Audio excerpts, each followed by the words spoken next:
ആണ്. അപ്പോൾ അതുകൊണ്ട് തന്നെ പക്ഷെ ഉള്ള ദിവസങ്ങളിലൊക്കെ ഭയങ്കര അടിപൊളിയായിട്ട് തന്നെയായിരുന്നു നമ്മുടെ ഷൂട്ട് പോയിക്കൊണ്ടിരുന്നത്. സോ ഇപ്പം 18+ആണെങ്കിലും അമരനിലാണെങ്കിലും പ്രേമലുലാണെങ്കിലും ചെറിയ വില്ലൻ ടച്ചുള്ള ക്യാരക്ടേഴ്സ് ആണ്, ചെറിയ നെഗറ്റീവ് ഷെയ്ഡ്സ് ഉള്ള എന്നാ ഫൺ ക്യാരക്ടേഴ്സ്. അതുപോലാണോ ഇതിലും, അതോ പാവമാണോ? അറിയില്ല, ആളെ കാണാനില്ലല്ലോ, അപ്പോൾ ആളെ കണ്ടുപിടിച്ചാലല്ലോ നമുക്ക് അവിടെ സസ്പെൻസ്. ഓക്കെ, അപ്പം ഷാമേട്ടൻ നിൽക്കുന്നത് തന്നെ എന്നോട് അധികം ഒന്നും ചോദിക്കല്ല എന്ന് പറഞ്ഞാണ്. അപ്പം ഞാൻ ഇനി അധികം ചോദിക്കുന്നില്ല. ആകെ ഒരു റിക്വസ്റ്റ്, ഞങ്ങൾക്ക് വേണ്ടി ഒരു പാട്ട് പാടണം എന്നാണ്. പാട്ട് കേൾക്കണ്ടേ? Yes please. ഞാൻ വിചാരിച്ച എല്ലാവരും വിളിച്ചേർന്ന് അറിയില്ല, ഞങ്ങൾക്ക് കേൾക്കണം. ലിറിക്സ് എടുക്കാണ്, എനിക്ക് ലിറിക്സ് ഇഷ്ടമുള്ള പാട്ട്. അല്ലെങ്കിൽ നേരത്തെ പറഞ്ഞു വെച്ചതാണ്, നേരത്തെ എന്നോട് പറഞ്ഞായിരുന്നു ഇവിടെ വരുമ്പോൾ പാട്ട് പാടിക്കുമെന്ന്. എങ്കിലും എന്നോട് ആദ്യമായിട്ട് ചോദിക്കുന്ന പോലെ ഞാനൊന്ന് അഭിനയിക്കണമല്ലോ, അതിന് വേണ്ടിയിട്ടാണ്. ഗൈസ്, ലുലുമോൾ കുറച്ചും കൂടി നമുക്കൊന്ന് പ്രഷറൈസ് ചെയ്യാം, ഒന്ന് നിർബന്ധിക്കാം. കമോൺ, ഒന്ന് കൈ അടിച്ചേ, ഒന്ന് പ്രോത്സാഹിപ്പിക്കാം.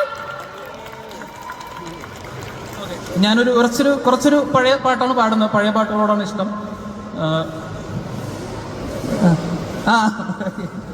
Just kidding. ഇതൊരു തമാശയായിട്ട് എടുത്താൽ മതി, സീരിയസ് ആയിട്ടൊന്നും എടുക്കണ്ട. ഉണർന്നുവോ മൂളം തണ്ടിലുമീണം, പൊഴിഞ്ഞുവോ മണിച്ചുണ്ടിൽ ഇന്നൊരു തേക്കണം. ഉണർന്നുവോ മൂളം തണ്ടിലുമീണം, പൊഴിഞ്ഞുവോ മണിച്ചുണ്ടിൽ ഇന്നൊരു തേക്കണം.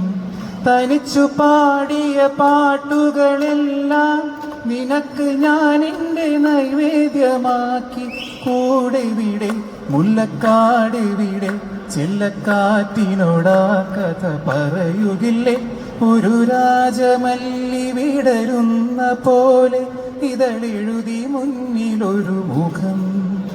ഒരു ദേവഗാനമുടലാർന്ന പോലെ മനമരുളി എന്നിലൊരു സുഖം. കറുക നാമ്പിലും മധുകണം, കവിത എന്നിലും നിറകൂടം.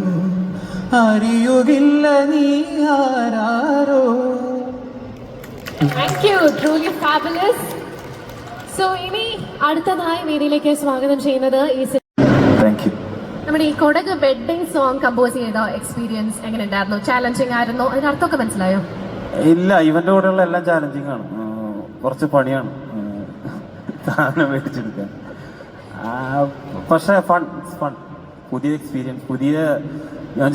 ഞാനായിരുന്നു ചെയ്തത്.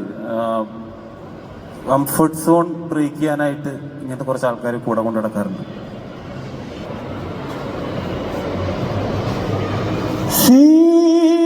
புலியை பார்த்தேன் சிரிக்கின்ற சிசுவை போல கோபங்கள் மறந்து சிரிப்பேனே. கதறாமல் பூவிழும் குளத்தின் மேலே உருவாகும் வளையல் போல நான் வாழ்க அதிர்வை கொதிர்ப்பேனே. கதறாமல் தானே தானே நாதினே, தானே தானே நாதினே, தானே தானே நாதினே. ആരോ ആരിരാരിരോ. Thank you. Wow, very soulful song. വളരെയധികം ഫീലോട് കൂടിയാണ് അദ്ദേഹം പാടിയത്. അതുകൊണ്ട് തന്നെ നമുക്കും അത്രയും അധികം ഫീലോട് കൂടി എൻജോയ് ചെയ്യാൻ സാധിച്ചു.